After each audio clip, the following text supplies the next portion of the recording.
What's going on, everyone? Ryan here, and I want to talk about a Nike sneaker. So as we all know, guys, a couple weeks ago it was Nike Air Max Day, you know. Definitely a couple Nike Air Maxes came out, but I was interested in the new technology, guys, and that is on the Nike Vapormax.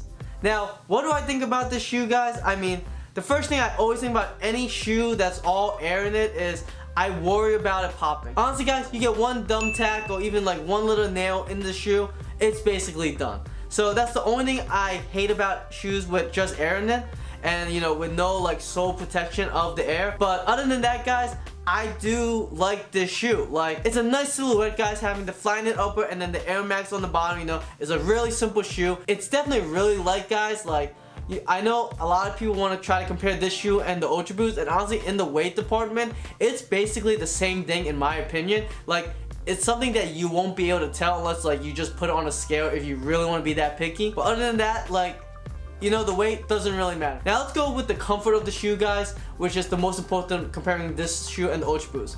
Now, in my opinion, you can't really compare these two shoes. They're really different shoes. Now, Boost, guys, you're gonna get that squishy feel that everyone's been loving lately. Now, this shoe, guys, is definitely not that squishy. You definitely get that more like trampoline feel. It's definitely a really unique feel on the sneaker. I've never felt a shoe feel kind of like this before, just because of the way the sole is made. I never felt a shoe like this before, in my opinion, just because how this sole is so, you know, it's kind of weird, but it's kind of cool at the same time. I know a lot of people are hating on the bottom of this shoe, but for me, guys, it's definitely a unique look that I haven't really seen anyone do, so I definitely co-sign for this shoe. Now, for another important thing, guys, let's talk about the sizing.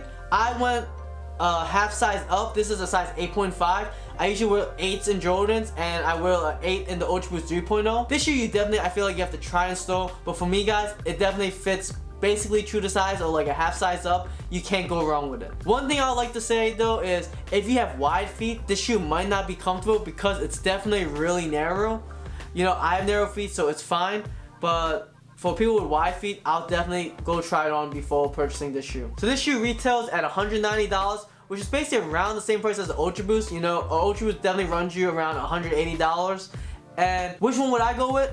For me, guys, I would definitely still probably stick with the Ultra Boost, just because the Ultra Boost is more like a squishy feel. I'm definitely more used to it, and also for like, you know, a long day of just walking or hanging out, the Ultra Boost definitely feel more comfortable. But if you want to try something new, you know, new technology, Nike, it took them 5 years to create this shoe. I'll definitely try this shoe out too, just because it's around the same price point, and you know, some people have different opinions on what kind of feel they like. Some people like that more squishy feel, and some people like that more, you know, hard air feel. It depends on what you're into. Anyway, guys, thank you for watching this short review on this video. I definitely wore this shoe a couple days before co-signing the sneaker, just because I was a little skeptical of the air and how it would feel, but honestly, guys, it's not a bad shoe at all, and I'll definitely give it a try, basically being the same price as the Ultra Boost. I know the past couple of videos I did shoes mostly on Adidas, but you know, for me, I'm Adidas, Nike, Jordan, you know, I basically like all different types of brands, and I definitely say try different brands, guys. Don't be biased and just be into one brand, because then I feel like you'd be missing out on a sneaker you might really love. If you guys have a chance, please give this video a thumbs up and please subscribe. Until next time, I'm out. Peace.